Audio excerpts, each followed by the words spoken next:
Hello. അപ്പോൾ ഇന്നത്തെ വീഡിയോയിലേക്ക് എല്ലാവർക്കും സ്വാഗതം കേട്ടോ. അപ്പോൾ നമ്മുടെ രാവിലത്തെ പുട്ടൊക്കെ ബാക്കി വരില്ലേ, ഒരു 2-3 കഷ്ണങ്ങളൊക്കെ ബാക്കി വരില്ലേ, അപ്പോൾ നമുക്കിത് വെച്ചൊരു അടിപൊളി സാധനം ഉണ്ടാക്കിയെടുത്താലോ. അടിപൊളി ടേസ്റ്റാട്ടോ, നല്ല ടേസ്റ്റാണ് ഇത് കഴിക്കാനായിട്ട്.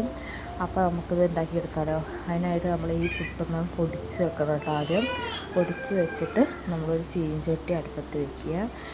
എന്നിട്ട് അതിലേക്ക് നമ്മൾ കുറച്ച് വെളിച്ചെണ്ണയും കൂടി ഒഴിച്ച് കൊടുക്കണം കേട്ടോ.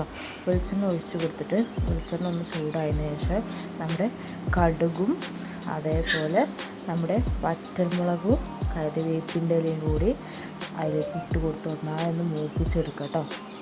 അതിന് ശേഷമാണ് നമ്മൾ അതിലേക്ക് നമ്മൾ പൊടിച്ച് വെച്ച ആ പുട്ടിൻ്റെ പൊടി ഉണ്ടല്ലോ, അത് നമ്മൾ അതിലേക്ക് ഇട്ട് കൊടുക്കുക കേട്ടോ. എന്നിട്ട് നന്നായി മിക്സ് ചെയ്യുക. അതിൽ നിന്ന് കുറച്ച് ഉപ്പും കൂടി ഇടണം കേട്ടോ. കുറച്ച് ഉപ്പും കൂടി ഇട്ടിട്ട് വേണം മിക്സ് ചെയ്യാനായിട്ട്. നല്ല മിക്സ് ചെയ്ത് കൊടുക്കുന്നുണ്ട്.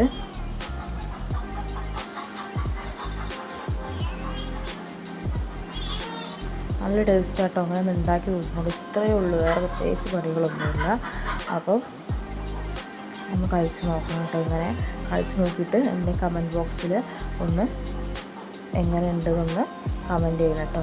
അപ്പോൾ നല്ലൊരു വീഡിയോ ആയിട്ട് നാളെ കാണാം കേട്ടോ. Okay, by.